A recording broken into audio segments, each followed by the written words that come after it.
আসসালামু আলাইকুম, সবাইকে কামলা দিবসের শুভেচ্ছা। আমার তো চোখ থেকে ঘুমই কাটতেছে না, এত কাজ আমি কিভাবে করব সেটাই ভাবতেছিলাম সকালবেলা। তো যাই হোক, চোখ টিয়ে ডলতে ডলতে অর্ধেক ঘরতে ঢুকাই ফেলছি। তারপরে অনেকক্ষণ উলট পালট করে নাস্তা বানানোর জন্য চলে আসছি।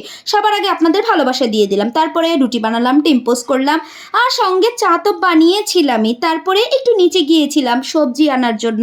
তো এখানে চাল কুমড়ো এনেছি, শাক এনেছি, আর সাথে দুন্দুল এনেছি। সোজা সোজা, আল্লাহ আমার টাকা টাকা পাওয়া গিয়েছে। টাকাগুলো যদি হারাই যেত, উফ আমি যে কি ভুলাক্কার না, একদমই কিচ্ছু মনে রাখতে পারি না। তারপরে সবজি টবজি গুছিয়ে এবার চলে আসছি আমার সিন্দুকখানাতে। সিন্দুকখানা থেকে কিছু মাছ বের করব। কি রান্না করব কি রান্না করব ভাবতে ভাবতে শিং মাছ নামাইলাম। শিং মাছ দিয়ে ভাবলাম চাল কুমড়া দিয়ে রান্না করি। এর আগে অবশ্যই ছাদ থেকে কাপড়গুলা নামাইতে হবে। যে রোদ, আল্লাহ রোদ্রে সব কাপড় জ্বললা যাইব।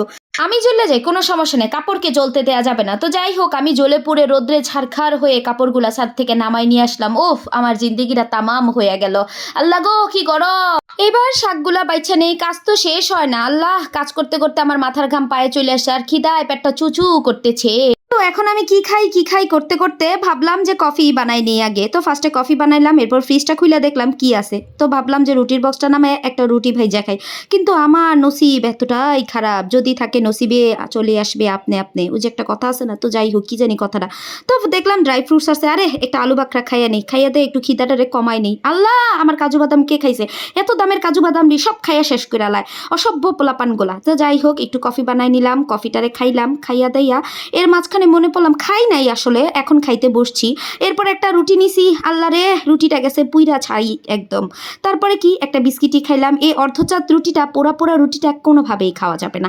তো যাই হোক, এটারে সাইডে রেখা ফার্স্টে হচ্ছে গিয়ে বিস্কিটটা দিয়ে চা খাইলাম। ওই যে বললাম না নসিবে নাই। তারপরে সব কাটা বাছা শেষ, শাকগুলারে ধুইয়া নিছি। এবার কালা কালা মাছগুলার একদম খৈসা মাইজা নিছি। শিং মাছ বুঝেন না, যেই কালার কালা থাকে ডিরে সাদা করতে করতে নিজের জান্ডা বের হয়ে যায়। তো যাই হোক, অনেকগুলো তেল দিয়ে দিছি আজকে কড়াইয়ের মধ্যে। আল্লাহ, সব তেল দিয়ে লাইছি। তো যাই হোক, সমস্যা না, ব্যাপার না, কমাই নিবনে পরে। এরপরে পেঁয়াজ দিয়ে দিলাম, দুই চুলা বসাই দিলাম। দুই চুলায় দুইটা শাক রান্না করব। ফার্স্টে শুটকি দিয়ে দিলাম, একটার মধ্যে পাট শাক ভাজি করব। কি সুন্দর পাট শাকগুলা কচি কচি, দেখাই শান্তি লাগতাছে। একদম ঝাঁকানাকা করে শাকটা ভাজি হয়ে গেছে, কি সুন্দর সবুজ সবুজ, তাই না? ওফ, দেখাই খাইতে মন চাইতাছে। কিন্তু এখন তো খাওয়া যাবে না কোনোভাবেই, এখন টেবিলে রেখে আসি। তারপরে আরো রান্না বান্না আছে না। এরপর কলমি শাকটা রান্না করব। একটা ছোট্ট আলু দিয়েছিলাম, আলুটাকে একটু সিদ্ধ হওয়ার জন্য পানি দিয়ে দিলাম। এবার শিং মাছগুলো ভাজি করব। ফার্স্টে একটু চামচ দিয়ে দিতে গিয়েছিলাম, তারপর মনে হলো হাতই বেটার। ওফ, কিভাবে লাফটা দিল। এটা কি পানি রে যে লাফ দিলি? এটা হচ্ছে তেল, তেলের মধ্যে না ভাজা ভাজা হয়ে যাবি। একদমই বুঝে নাম অসভ্য মাছগুলা। তো যাই হোক, আলুগুলো কি সিদ্ধ হয়ে গেছে? আরে হ্যাঁ, গুতা দিয়ে দেখলাম সিদ্ধ হয়ে গেছে গা। এবার শাকগুলা দিয়ে দিব, একদম চাপা চাপা করে দিয়া উপরে ঢাকনা চাপা দিয়ে দিব। এই যে দেখছেন শিং মাছগুলো কি সুন্দর ভাজা হয়ে গিয়েছে। ওই যে আমি যে কড়াইটা মাছছি আজকে কিন্তু কোনোভাবেই কাজের খালারে মাছতে দিইনি, সব কড়াই আমি মাছছি। আল্লাহ, কিভাবে ছিটতাছে, একদমই বুঝে না কিভাবে। ও আদা রসুনগুলো সব তেল ফালাই দিছে ছিট্টা মিট্টা।